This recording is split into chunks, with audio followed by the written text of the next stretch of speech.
ان الحمد للہ والصلاة والسلام علی رسول اللہ اما بعد اعوذ باللہ السمیع العلیم من الشیطان الرجیم من حمزہ ونفخہ ونفثہ بسم اللہ الرحمن الرحیم ان اريد الا الاصلاح ما استطعت وما توفیقی الا باللہ علیہ توکلت والیہ انیب۔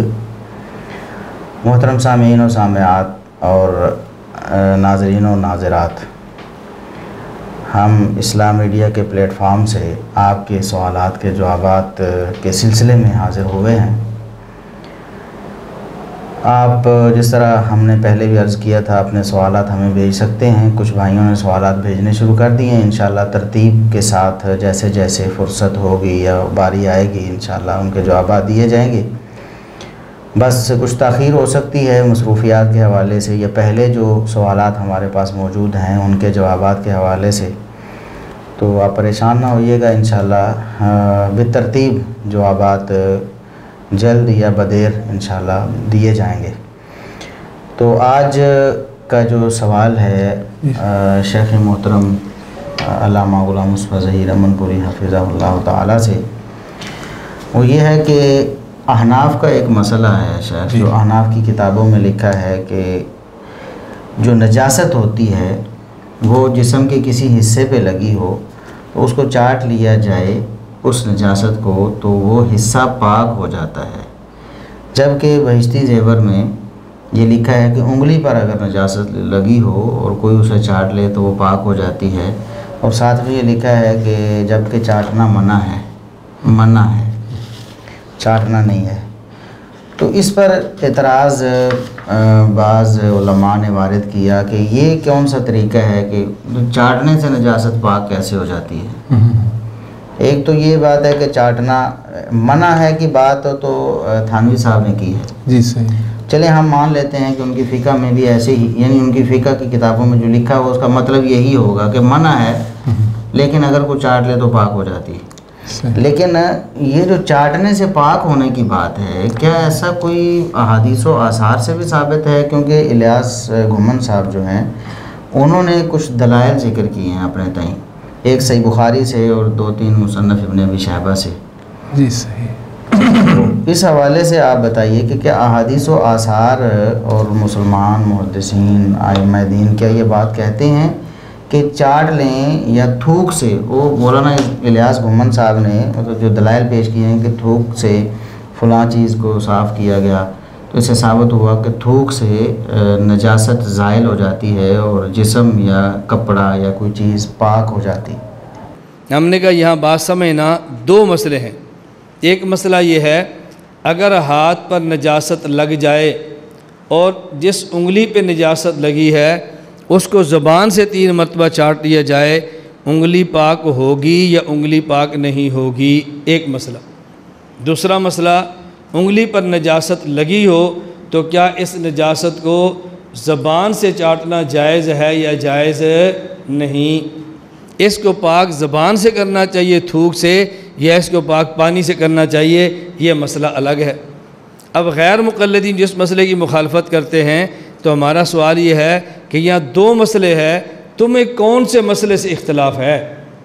اگر تمہیں اس مسئلے سے اختلاف ہے اس عبارت کے اس حصے سے کہ اگر ہاتھ پہ نجاست لگی ہو اور 3 دفعہ چاٹیں تو ہاتھ پاک ہو جاتا ہے، اگر تم یہ مسئلہ نہیں مانتے، اس مسئلے میں ہمارے پاس دلائل موجود ہیں۔ صحیح بخاری، حضرت امام بخاری باب قائم کرتے ہیں، باب هل تصلی المرأة فی ثوب حاضت فی، کہ عورت کو اگر ماہواری کا جس کپڑے میں خون آیا کیا اسی کپڑے میں نماز پڑھ سکتی ہے کہ نہیں؟ اور دلیل پیش کی ہے، امی عائشہ رضی اللہ تعالیٰ نے فرماتی ما کان لاحدانا الا ثوب واحد، ہمارے پاس ایک کپڑا ہوتا تھا، مدینہ منورہ میں صحابیات کے پاس ایک کپڑا ہوتا تھا، تحیض فیہ، اسی میں ان کا ماہواری کا خون آتا، فاذا اصابوا شیء من دم، جب ان کے کپڑے کو ماہواری کا خون لگ جاتا، قالت بریقھا فمسحتہ بظفرھا، تو وہ اپنے تھوک سے اس کپڑے کو صاف کرتی اور خون سے کھرچ دیتی اور اسی کپڑے کے اندر نماز پڑھ لیتی۔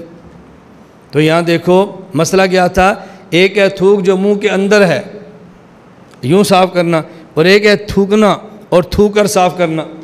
تھوک سے صاف تو کیا جا رہا ہے نا۔ نمبر 2 حوالہ دیکھیں، مصنف ابن ابی شیبہ، یہ حضرت امام بخاری ابو بکر ابن ابی شیبہ کے، امام بخاری کے استاذ ابو بکر ابن ابی شیبہ کی کتاب ہے۔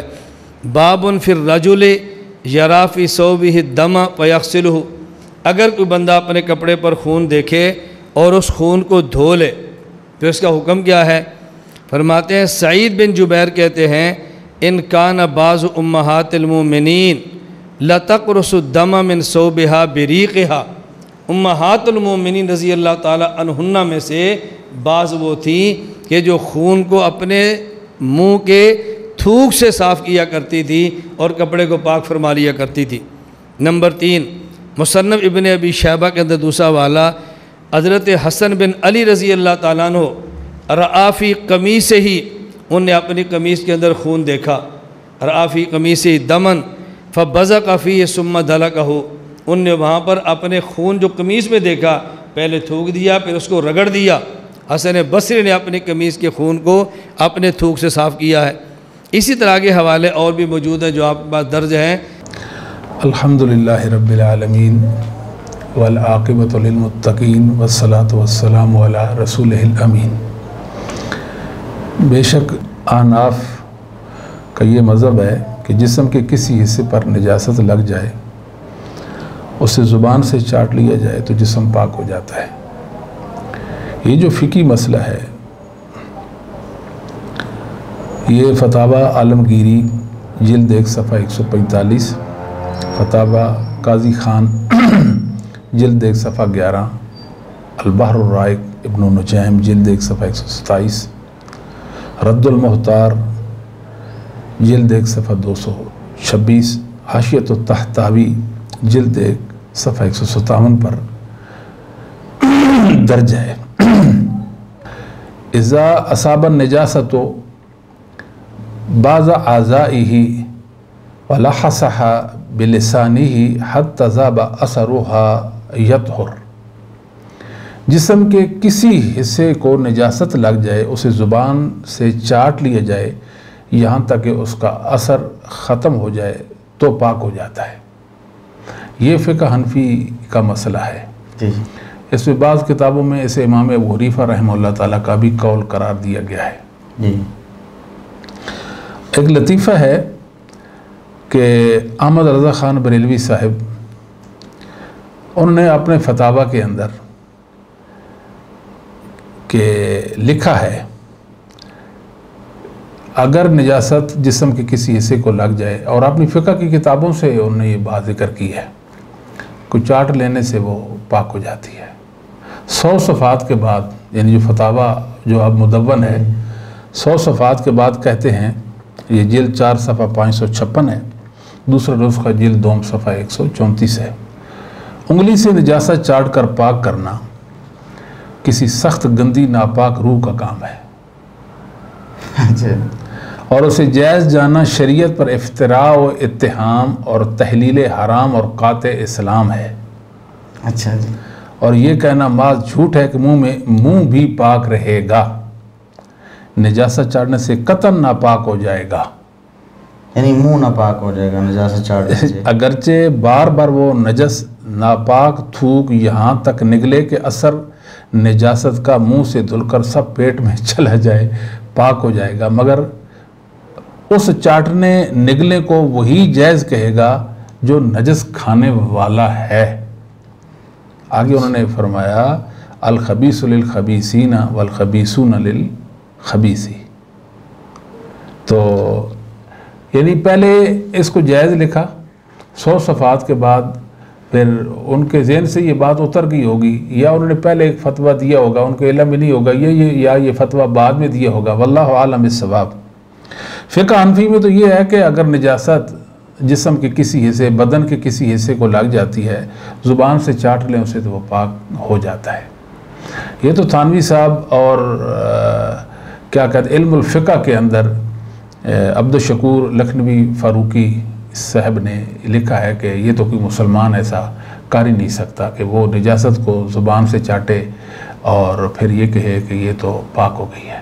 جب مسلمان ایسے کر نہیں سکتا تو یہ فقہ کا مسئلہ کس لیے ہے؟ جس نے بھول کر لیا نہیں، آپ سے بھول کا تو مسئلہ ہی نہیں ہے جی.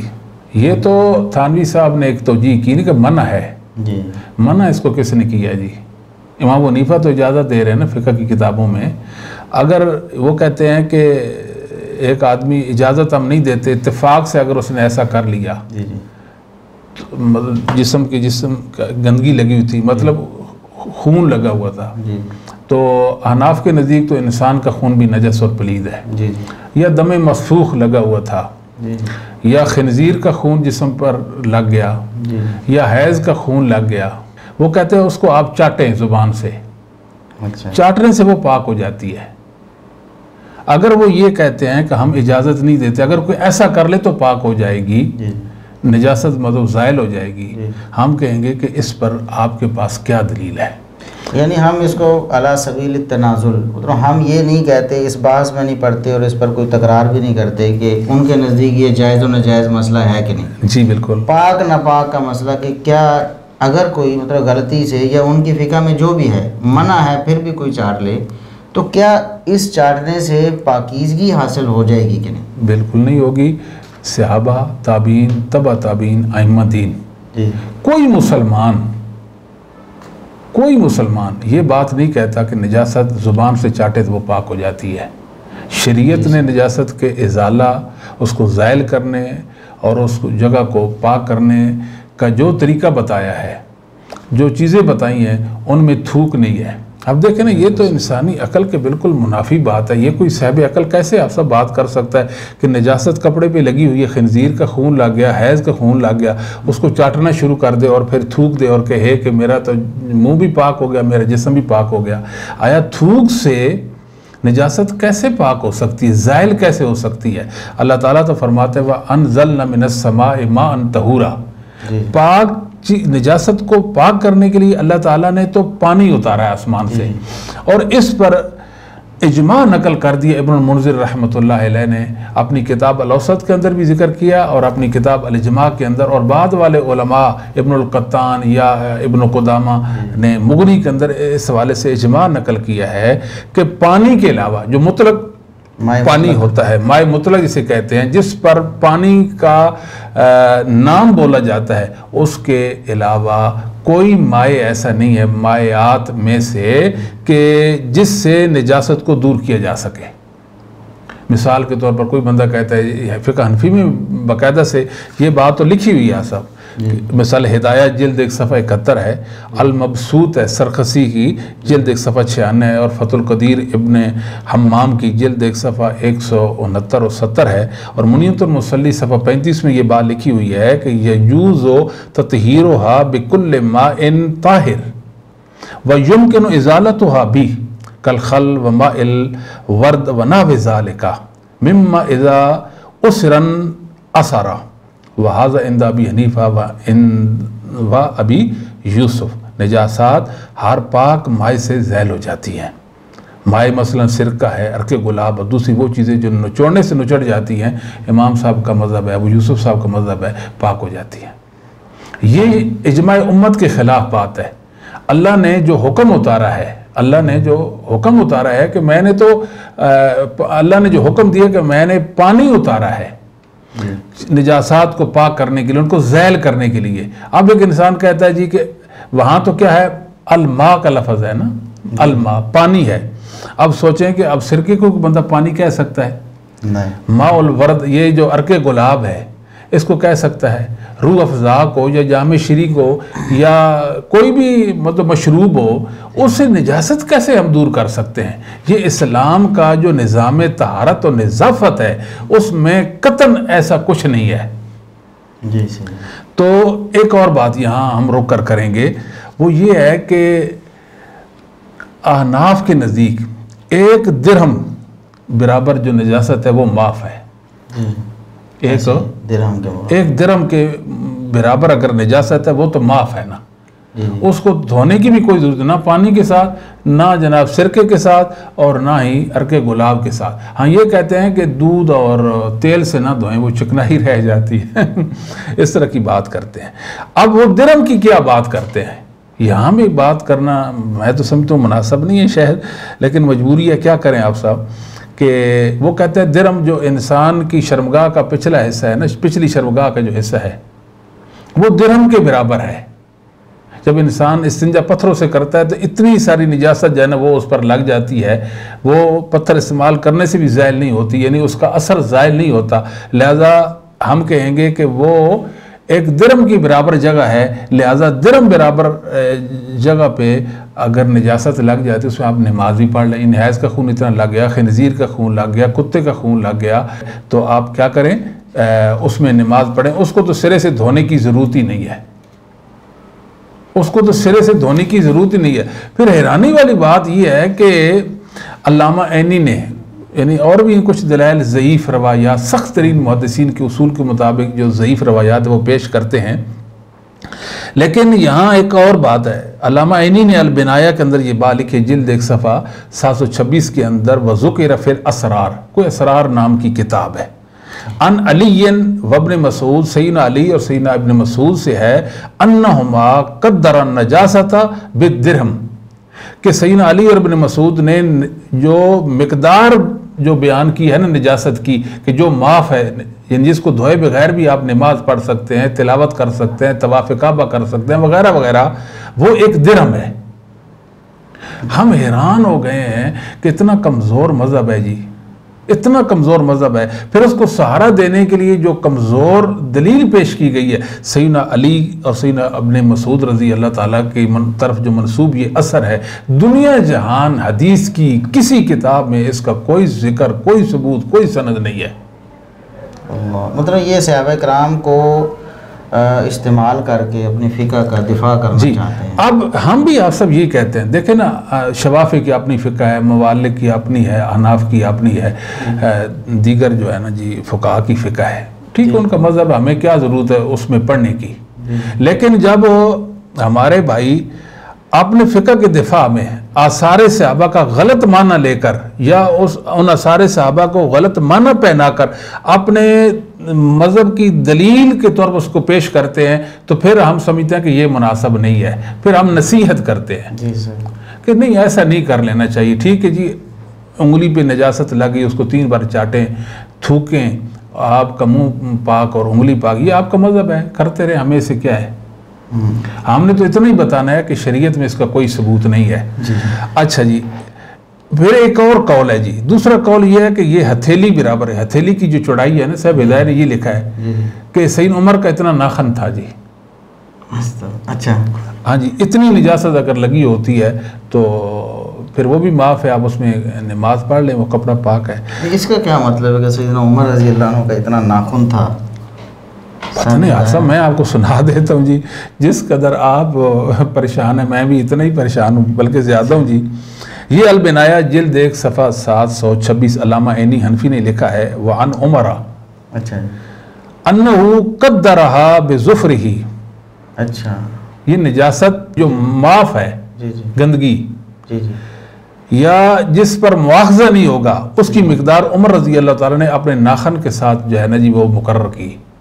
اچھا، قال فی المحید، محید کتاب کے اندر ہے، وکان ظفرہ قریبا من کفنا، سید عمر کا ناخن ہماری ہتھیلی برابر تھا۔ یہ تو بالکل ویسے ہی ہو گیا، چند سال پہلے جو ایک مسئلہ بنا تھا، ایک بندے نے کہا میرے گھر میں حضور قدم جو ہے لگا کے گئے ہیں، تو وہ قدم اتنا بڑا تھا، جب پوچھا گیا تو وہ جو کچھ لوگوں نے کہا، تو جو ہمارے بریلوی بھائی تھے یا مطلب عام لوگ تھے یا جو حال تھے یا بعض ان کے مولویوں نے بھی کہہ دیا کہ اس وقت جو ہے نا قد بڑے ہوتے تھے تو قدم بھی بڑے ہوتے تھے، تو وہ قدم کافی کئی فٹ کا تھا میرے خیال میں، صحیح ہے جی، تو اس پر لوگ بڑے ہنسے تھے کہ یہ کیا مطلب جہالت ہے۔ تو سیدنا عمر رضی اللہ عنہ کا ناخن ہماری ہتھیلی کے برابر، یہ بات کو سمجھ آتی ہے، قدوں کا فرق تو مطلب تھا ہی، لیکن 1400 سال میں کتنا فرق تھا کہ ان کا ایک ناخن جو ہے ہماری ہتھیلی کے برابر ہو جائے، من کفنا، سب ادانے کا یہ ہماری جو ہتھیلی کی چوڑائی ہے نا جی اس برابر ہے۔ فدل علی ان ما دونہ لا یمنع، یہ اصل اس بات پر دلیل ہے کہ اتنی مقدار یعنی اس ناخن جو سید عمر کا ناخن تھا اس سے کم اگر نجاست ہے تو وہ نماز میں مانع اور رکاوٹ نہیں ہے۔ آگے کیا لکھتے ہیں، وقول عمر، سیدنا عمر کو جو قول ہے یبطل قول شافعی، امام شافعی کی قول کو باطل کرا دیتا ہے، جو امام شافعی کہتے ہیں کہ یہ تم نے جو مقدار مقرر کی ہے درہم والی یا یہ جو ناخن والی یہ صحیح نہیں ہے، ہتھیلی والی یہ صحیح نہیں ہے۔ اب سوچنے کی بات آپ سب یہ ہے کہ ہمیں پریشانی اس حوالے سے صحابہ پر ایسے مطلب کہ بے دریغ مطلب ایک غلط بات جو ہے وہ منسوب کر دی جائے، افسوس ہوتا ہے علی کی طرف سے، عبداللہ بن مسعود کی طرف سے، سیدنا عمر کی طرف۔ ہم تو یہ کہتے ہیں کہ یہ جو ہمارے حنفی بھائی ہیں ان کو خیال کرنا چاہیے، صحابہ کا معاملہ احتیاط والا معاملہ ہے۔ ایک ایسی چیز جس کی سند ہے اس کی بھی تحقیق کریں، اور سند نہیں ہے اس کو پیش کرنا تو یہ بہت بڑی اس کی سنگینی ہے نا، ایک بہت بڑی غلطی ہے۔ پتہ نہیں پہ یہ ہمارے جو تو حنفی فقہا تھے جب انہوں نے یہ باتیں کی ہیں اس وقت سمجھ عقل کہاں چلی گئی تھی جی؟ نرم لفظوں میں تو یہی ہم کہہ سکتے ہیں نا جی، ایک جھوٹی بات اور تعجب خیز بات ایک عجوبہ امت کے سامنے پیش کیا کہ سیدنا عمر کا اتنا ناخن تھا جی، اتنا لمبا اتنا چوڑا تھا، لہذا اس ناخن کو ہم نے نجاست کو ماپنے کا آلہ بنا لیا کہ یہ جو نجاست ہے یہ معاف ہے اتنی مقدار میں۔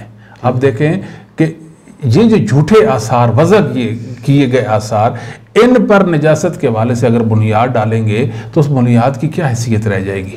اچھا جی، آپ سب بات یہ ہے کہ گھمن صاحب نے ایک اثر پیش کیا، بعض حنفی فقہا نے بھی یہ لکھا ہے، عائشہ رضی اللہ تعالیٰ عنہ بیان کرتی ہیں، یہ ابو داؤد میں بھی ہے 385 نمبر، اس کی سند صحیح ہے۔ ما کان الاحدانا الا صوب واحد تحیض فی، ہمارے پاس فقط ایک ہی کپڑا ہوا کرتا تھا، اسی میں ماہواری آتی۔ فإن أصابه شيء من دم بلت بريقها ثم قصعته بريقها، اسے خون لگ جاتا اس کپڑے کو تو تھوک کے ساتھ گیلا کر کے ناخن سے کھرچ دیتی تھی۔ اب وہ کہتے دیکھیں ہماری فقہ میں لکھا ہے نجاست جسم کے کسی حصے پہ لگ جائے اس کو آپ زبان سے چاٹے تو پاک ہو جاتی ہے، یعنی تھوک کو نجاست کے زائل کرنے کا ایک سبب اور ذریعہ قرار دیتے ہیں۔ دلیل کے طور پر یہ سیدہ عائشہ رضی اللہ تعالیٰ عنہ کا اثر بخاری سے انہوں نے پیش کیا۔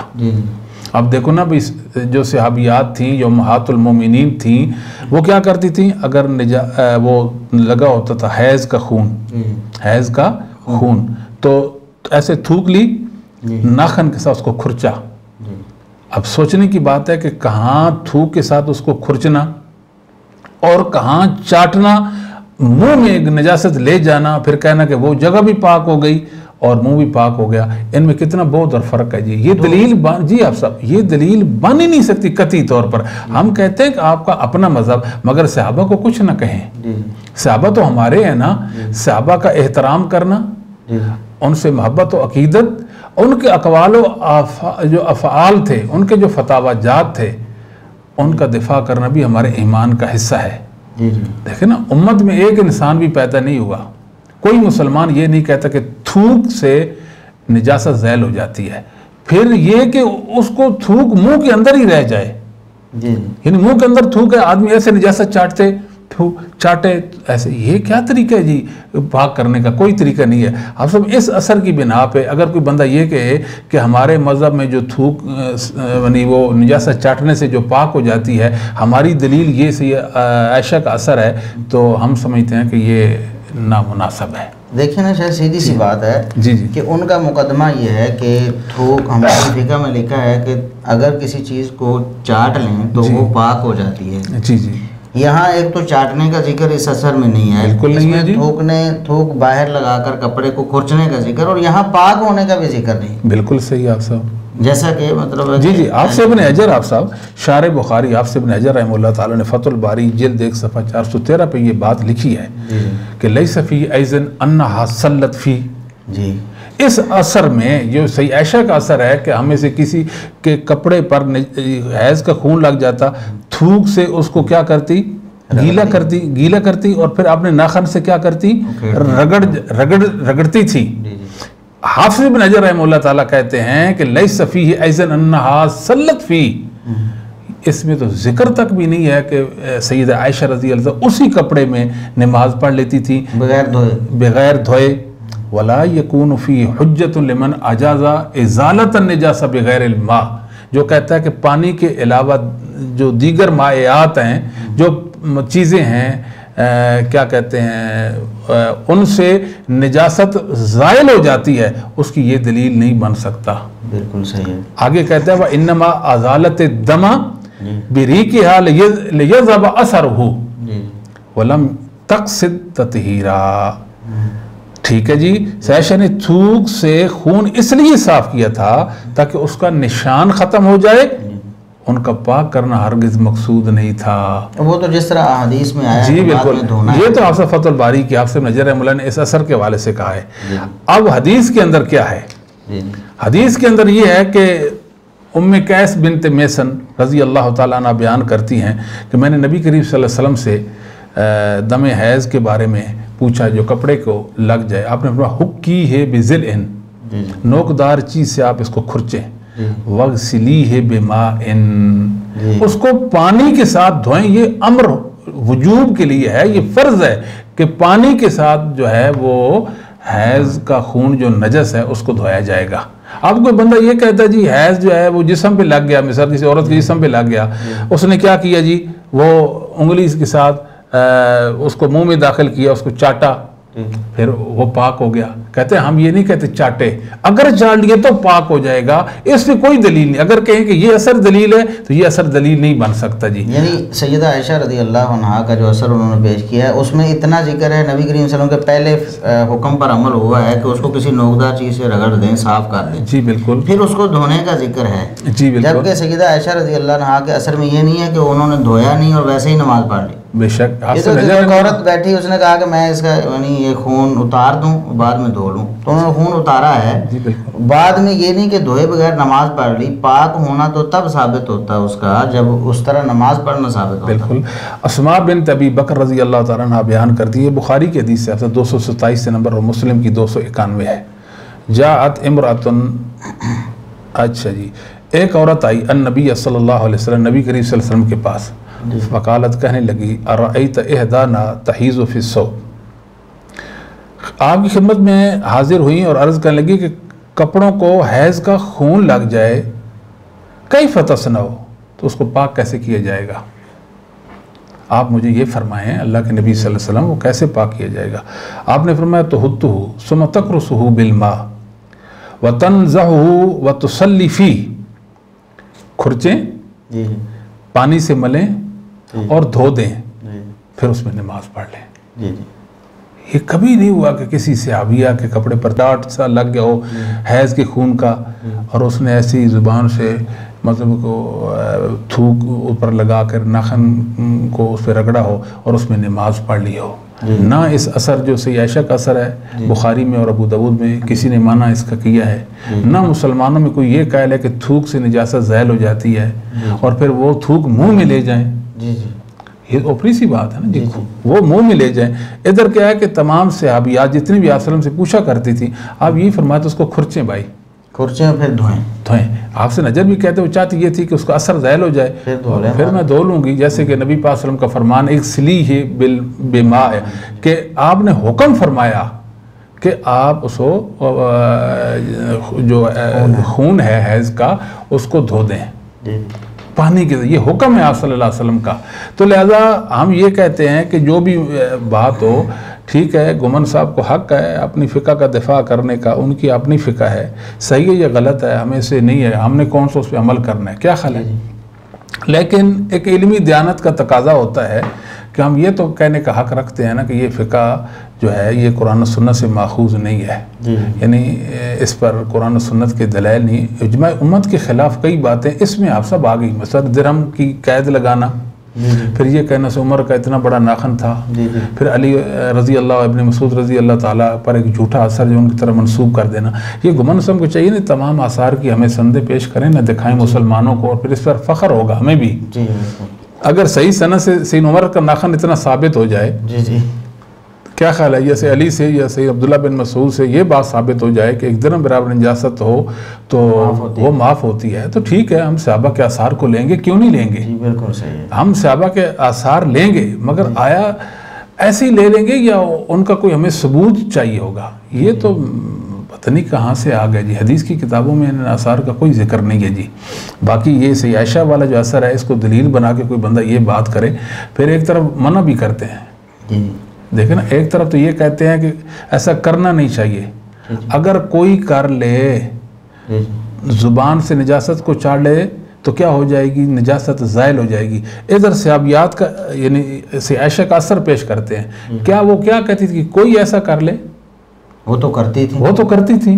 یہ بھی قابل غور بات ہے سر۔ اچھا جی، کہ جو پہلے کہتے ہیں کہ ہم کہتے ہیں منع ہے جی صحیح ہے، اور دوسری طرف کہتے ہیں کہ سیدہ عائشہ رضی اللہ عنہا ایسی کرتی تھیں۔ ایسے اگر وہ کرتی تھیں پھر منع کیوں ہے؟ جی بالکل۔ ابن ابی شیبہ سے جو گمان صاحب نے ایک اثر سعید بن جبیر رضی اللہ تعالیٰ کا پیش کیا ہے، اس کی بھی سند ان کو دیکھنی چاہیے تھی۔ سعید سفیان بن سعید ثوری رحمہ اللہ تعالیٰ کی تدلیس ہے، اور یہ تو عینی صاحب نے دیگر علماء احناف نے یہ بات لکھی ہے کہ ثقہ مدلس کسی کا ان روایت کرے تو اس کی روایت ضعیف ہوتی ہے تا وقت سماع کی تصریح نہ کر دے، اور خصوصاً انہوں نے سفیان بن سعید ثوری کا نام لے کر انہوں نے کہا کہ ثوری مدلس، ثوری مدلس ہیں، ان کی حدیث سے حجت نہیں پکڑی جائے گی تا وقت کہ سماع کی تصریح کرے۔ اس اثر میں تو سماع کی تصریح نہیں تو ان کی دلیل کیسے بن گیا؟ بالکل صحیح۔ دوسرا انہوں نے اثر پیش کر دیا کہ حسن بن علی رضی اللہ تعالیٰ جناب ایسا کرتے تھے، ان کے قمیص میں کوئی نجاست لگ جاتی تو اس کو اپنے تھوک سے مال دیتے تھے۔ اچھا جی، ٹھیک ہے جی۔ اب پہلے تو یہ دیکھیں کہ اثر میں ابو معشر نجیب بن عبد الرحمن مدنی ہے جی، جمہور علماء محدثین کے نزدیک وہ ضعیف ہے۔ جی جی، ایک بات۔ نمبر دو، یزید بن ابی زیاد ہے آپ سب، جی جی، یہ صحیح الحفظ ہونے کی وجہ سے یہ ضعیف ہے، جی صحیح، صحیح الحفظ ہونے کی وجہ سے یہ ضعیف ہے۔ پھر اس کا سیدنا حسن بن علی سے سماع ہی نہیں، کہاں سیدنا حسن ابن علی رضی اللہ تعالیٰ کا دور اور کہاں یزید بن ابی زیاد کا دور، یہ تو تقریباً کہہ سکتے 70 سے 100 سال کا فاصلہ بنتا ہے جی۔ تو ان کی ملاقات کیسے ہو گئی جی؟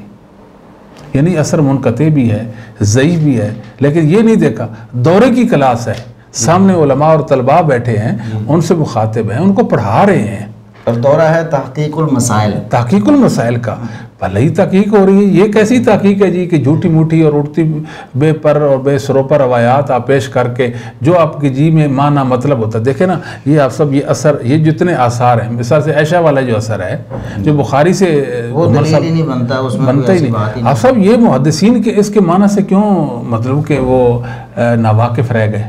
امام باہقی رحمہ اللہ نے تو باب قائم کیا ہے جس میں یہ اثر بھی لائے ہیں، اس پر انہوں نے باب قائم کیا، باب ازالت النجاسات بالماء دون سائر الماء، یعنی تھوک سے نجاست صرف پانی سے جو ماء مطلق ہے، جی جی، جس کو جس ماء کو مقید کر دیا جائے وہ ماء مطلق نہیں رہتا ہے جی، تو صرف پانی سے پاک ہوتے ہیں نجاسات، پانی کے علاوہ کسی مائع سے صحیح نجاست پاک نہیں ہے۔ امام باہقی رحمہ اللہ نے باب قائم کیا ہے سنن کبریٰ میں۔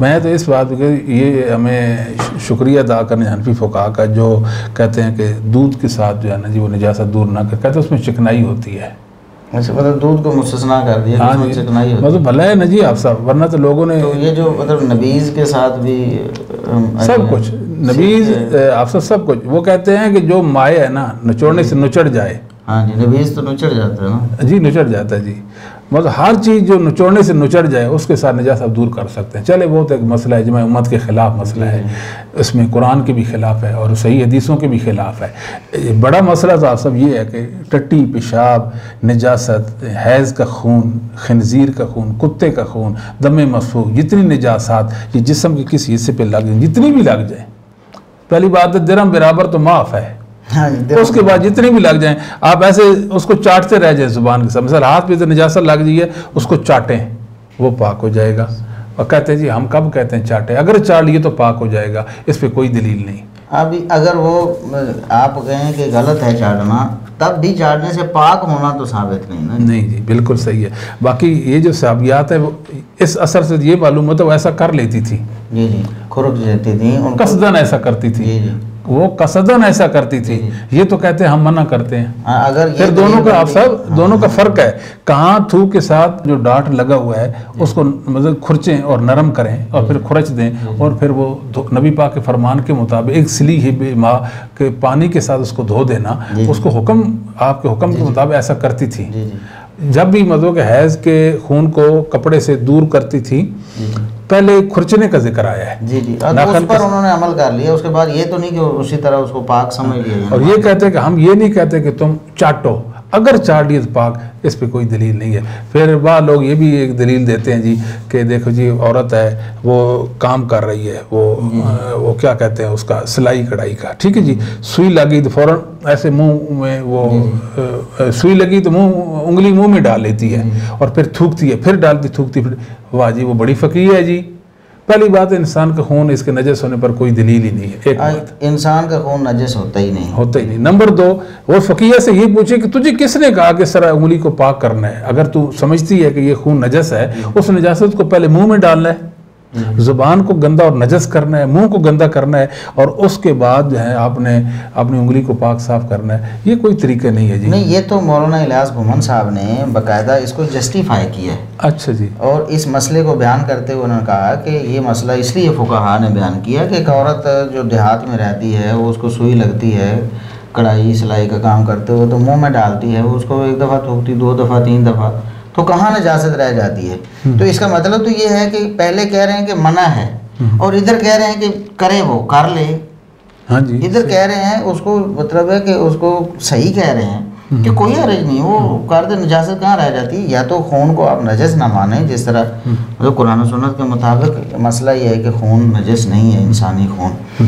اور اگر آپ نے نجس ماننا ہے تو پھر آپ خود اسے کہہ رہے ہیں کہ اس نے منہ میں ڈالا تو کہاں نجاست رہ گئی. جی صحیح. تو آپ تو اس کو جسٹیفائی کر رہے ہیں بجائے اس کے منع کرنے کے. ادھر آپ کہتے ہیں کہ ہم تو منع کرتے ہیں. جی بالکل. تو حضرت تھانوی یہ نہیں فرماتے کہ جائز ہے, وہ فرماتے ہیں ناجائز ہے. لیکن مسئلہ یہ ہے انگلی صاف ہو جائے گی, یہ صاف نہیں ہو گئی, یہ مسئلہ بالکل الگ تلگ ہے. یہ مسئلہ پیش ضرورت کیوں ہوئی لکھنے کی؟ اس کی وجہ دیکھیں, ہمارے یہاں دیہاتوں میں کئی بار ایسا ہوتا ہے کہ عورت کے ہاتھ میں سوئی ہوتی ہے, سوئی میں دھاگا ہوتا ہے, کپڑے کو سی رہی ہوتی ہے, اور سوئی انگلی پہ لگے نا خون نکلے, وہ اٹھ کے دوڑ پر دھونے کی بجائے فوراً اپنے خون کو چوستی ہے اور پھینک دیتی ہے. اب دیکھو اس نے چوسا, انگلی تو پاک ہو گئی, اب اس کے بعد اس کے منہ میں چونکہ خون تھا تو منہ ناپاک ہو گیا, وہ تھوک کے باہر پھینک دیتی ہے, پھر تھوک تیسری بار پھر پھینکتی ہے, دوسری بار تیسری بار پھر پھینکتی ہے. تو جو منہ کے اندر خون نجس تھا, ایک بار پھینکا, پھر تھوک دوسری بار پھینکی, پھر تیسری بار پھینکی, تو منہ کے اندر تو نجاست کا نام و نشان ہی نہیں رہ گیا, اب منہ تو ناپاک نہیں ہوگا. یہ چونکہ ایسی صورتحال پیدا ہوتی ہے, اس لیے حکیم الامت حضرت تھانوی نے مسئلہ لکھ دیا ہے تاکہ پیش آ جائے تو کیا کرنا چاہیے. اللہ تعالی ہمیں فقہ اسلامی جو محدثین کی فقہ ہے, جو حدیث کی کتب میں مذکور ہے, وہ مقدس پاک باز ہستیاں, اللہ سے ڈرنے والے لوگ جو تھے, انہوں نے دین کی جو تفہیم کی ہے, طہارت کے جو احکام و مسائل بیان کی امت کے سامنے, ان پر اکتفا کرنے کی توفیق نصیب فرمائے. اقول قولی ھذا استغفر لی ولکم ولسائر المؤمنین والمؤمنات والمسلمین والمسلمات. جی محترم ناظرین و ناظرات اور سامعین و سامعات, آج کا یہ ہمارا ایک مختصر پروگرام تھا جو ایک خاص مسئلے میں جو دلائل مولانا الیاس گھومن صاحب نے پیش کرنے کی کوشش کی تھی, بعض صحابیات سے اور بعض اسلاف سے, بعض صحابہ سے, سیدنا حسن بن علی رضی اللہ عنہ بھی, سعید بن جبیر رحمہ اللہ, تابعی سے بھی. تو ان کی حقیقت بتائی ہے کہ وہ ان کی دلیل بنتے ہی نہیں یا پھر ثابت ہی نہیں. ان کی جو فقہ کا مسئلہ ہے وہ کچھ اور ہے, اور جو اثر پیش کر رہے ہیں اس میں مسئلہ ہی کوئی اور ہے. اس میں پاک ناپاک کا کوئی یعنی سرے سے ذکر ہی کوئی نہیں, جیسا کہ محدثین ائمہ دین نے تصریح کر دی ہے. تو اسی طرح انشاءاللہ یہ سلسلہ ہمارا چلتا رہے گا انشاءاللہ. بس یہ تھوڑا تفصیل ہو جاتی ہے, اور ہمارے پاس ابھی وسائل اتنے نہیں ہیں کہ ہم اتنا زیادہ مطلب ریکارڈنگ کریں اور پھر اس کو آگے مطلب ایڈٹ کریں, پھر اس کو اپلوڈ کریں, اور پھر مسلسل ایسا کریں. انشاءاللہ ہم اس کام کو بہت تیز کرنے کی کوشش کر رہے ہیں, اور ایک وقت انشاءاللہ آئے گا جلدی جب دھڑا دھڑ انشاءاللہ پروگرام جو ہوں گے, ریکارڈ بھی ہوں گے, ایڈٹ بھی ہوں گے, اپلوڈ بھی ہوں گے. اور انشاءاللہ ہم نے اس اسلام میڈیا پلیٹ فارم سے دنیا جہان میں جتنی بھی گمراہیاں ہیں, یہ ہمارا مشن ہے. ہم نے اللہ کے فضل و کرم سے ان کے خلاف ایک بند باندھنا ہے. جو بھی فکری کجیاں ہیں امت میں, ان کی ہم نے اصلاح کرنی ہے آسان انداز میں انشاءاللہ۔ ہماری دعوت میں کوئی تشدد نہیں ہے، کسی پر کوئی فتویٰ بازی نہیں ہے، اور کسی کے خلاف نفرت آمیز کوئی نہ لٹریچر اور نہ مواد کوئی نہیں ہے، نہ ہم سخت زبان بولنے کے حامی ہیں۔ ہم چاہتے ہیں کہ اچھے طریقے سے مسلمان بھائیوں کی رہنمائی کی جائے، انہیں بتایا جائے کہ دیکھیں حق یہ تو ہمارا حق ہے نا کہ ہم احقاق حق کریں، اچھے انداز سے لوگوں کو بتائیں کہ دیکھیں حق یہ ہے، یہ قرآن و سنت کی تعلیمات یہ ہیں، اسلاف امت کا فہم یہ ہے، یہ ہمارا حق ہے، اور ہم اچھے طریقے سے اپنے بھائیوں کی اصلاح کی کوشش بھی کرتے رہیں گے انشاءاللہ، اور اس کام کو بہت وسیع کریں گے۔ تو ہمارے جو بھائی ہیں وہ صدقہ جاریہ سمجھ کر ہماری جو ویڈیوز ہیں انہیں شیئر کریں، ہمارے یوٹیوب چینلز کو سبسکرائب کریں، ویڈیوز کو شیئر کریں، آگے لوگوں تک پہنچائیں۔ بہت سارے ہمارے نوجوان بھائی ہیں جو صبح و شام دن رات سوشل میڈیا میں ہی مگن رہتے ہیں، جہاں وہ اتنا وقت ضائع کرتے ہیں، کوئی لطیفے شیئر کر رہا ہے، کوئی سیاسی پوسٹیں شیئر کر رہا ہے، کوئی کچھ کر رہا ہے، اس وقت میں سے اگر وہ 15-20 منٹ ایسے کچھ نوجوان ہوں جو 15-20 منٹ اس لیے وقف کریں کہ اپنے جو جاننے والے ان کو یہ ویڈیو شیئر کریں، ہمارا جو کام ہے، ہمارا جو مطلب کہ یوٹیوب چینل ہے، ہمارا فیس بک پیج ہے یا ہماری ویب سائٹس ہیں، ان کی طرف لوگوں کی رہنمائی کرے، آگے شیئر کرے، جہاں جہاں کسی گمراہ شخص کی ویڈیوز ہیں وہاں ہمارے لنک بھی وہ پیسٹ کر دے صدقہ جاریہ اور ثواب سمجھ کر، تو انشاءاللہ اس سے اس دعوت کے پھیلنے میں بہت زیادہ تعاون ہوگا، اور بہت سارے لوگوں کو اللہ تبارک و تعالی ہدایت نصیب فرمائے گا، اور ان کے لیے اس میں صدقہ جاریہ ہوگا، برابر کے ثواب کے حقدار ہو جائیں گے۔ اس لیے یہ خصوصی ہماری اپیل ہمارے نوجوان بھائیوں سے ہے جو سوشل میڈیا سے متعلق ہیں اور اس میں اتنا سارا وقت صرف کرتے ہیں، وہ تھوڑا سا 15-20 منٹ آدھا گھنٹہ اس معاملے کے لیے بھی دیا کریں، انشاءاللہ یہ ان کے لیے باعث ثواب ہے۔ ہم اسی پر اپنے اس پروگرام کا اختتام کرتے ہیں۔ اللہ تبارک و تعالی ہمیں مزید توفیق عطا فرمائے دین حنیف کی خدمت کی۔ وآخر دعوانا الحمدللہ رب العالمین۔